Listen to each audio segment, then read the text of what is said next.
Pagi itu, seperti biasa, sinar mentari menyusup pelan melalui celah gorden rumah kecil Bu Farida. Udara masih lembut, dingin, dan tenang. Di usia 67 tahun, Bu Farida adalah sosok yang mandiri. Sejak pensiun dari pekerjaannya sebagai guru SD, ia mengisi hari-harinya dengan berkebun, membaca buku, dan merawat dirinya dengan cara-cara sederhana. Salah satunya adalah minum air putih setiap pagi. Sudah bertahun-tahun, kebiasaan itu ia lakukan dengan tekun. Namun pagi ini, tanpa disadari, ia melakukan 4 kesalahan yang membuat tubuhnya justru tak merasa lebih baik. Saat bangun tidur, Bu Farida langsung menuju dapur. Hari ini, ia bangun lebih siang dari biasanya dan ada janji dengan dokter di puskesmas pukul 8. Dalam kepanikan, ia langsung menuangkan 2 gelas besar air putih dari galon. Tanpa jeda, diteguknya hingga habis.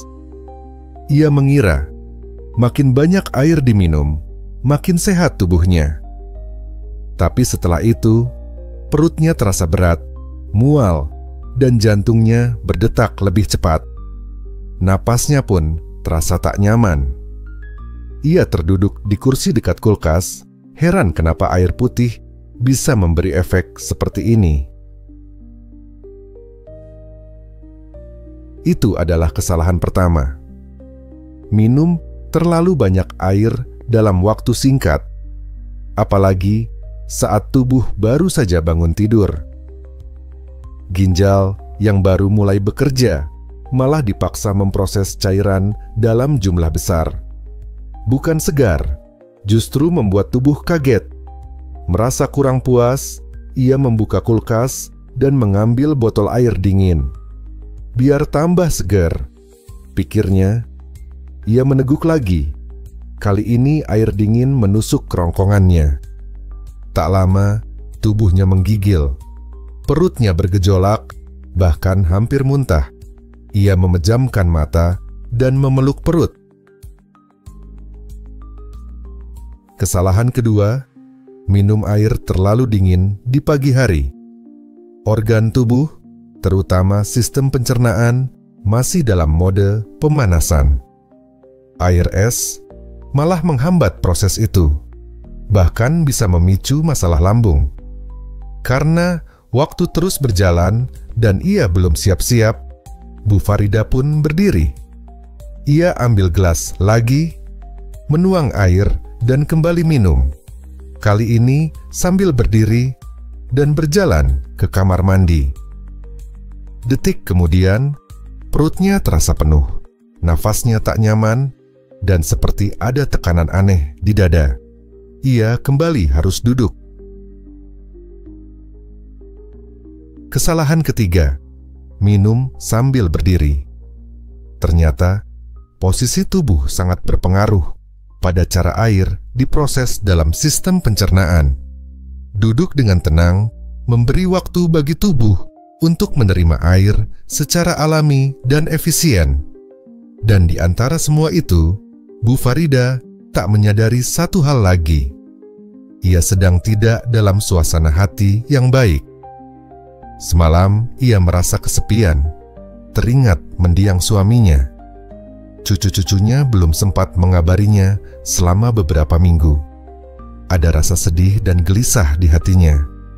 Saat ia meneguk air, pikirannya justru melayang. Bahkan tangannya sedikit gemetar saat memegang gelas. Kesalahan keempat, minum air saat emosi sedang tidak stabil. Saat stres atau sedih, hormon kortisol meningkat dan tubuh dalam mode siaga. Air yang masuk bisa terasa menekan, bukan menenangkan. Pencernaan pun tak menyerap secara optimal. Bu Farida akhirnya duduk tenang di kursi rotannya. Di depannya, jendela terbuka sedikit dan angin pagi masuk dengan aroma tanah basah.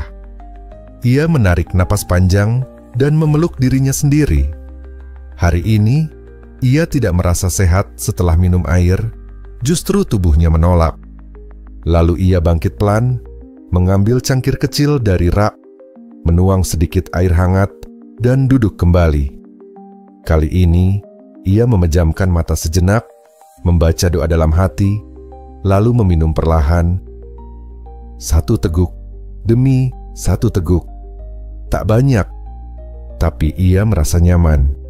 Dan pagi itu, Bu Farida belajar satu hal penting, bahwa cara kita minum air putih bisa menentukan apakah air itu menjadi kebaikan atau justru beban bagi tubuh kita. Sejak hari itu, ia mengubah caranya. 1. Ia tidak minum dalam jumlah berlebihan di awal pagi. 2.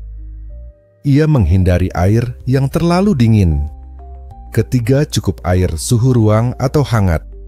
Dan yang 4, ia minum sambil duduk tenang, bukan tergesa-gesa. Dan yang paling penting, ia mulai menghormati momennya minum air, menjadikannya ritual kecil penuh kesadaran dan rasa syukur. Kadang, pelajaran hidup datang dari hal-hal paling sederhana, seperti seteguk air di pagi hari. Nah, sekarang giliran kamu. Dari semua info tadi, apa satu hal yang paling menarik untuk kamu coba? Tulis di komentar dan bagikan pengalamanmu. Jangan lupa like, share, dan subscribe kalau kamu suka dengan konten ini. Karena dengan dukunganmu, kita bisa terus berbagi informasi kesehatan yang bisa membuat perbedaan nyata dalam hidup banyak orang. Terima kasih sudah menonton, dan sampai jumpa di video selanjutnya.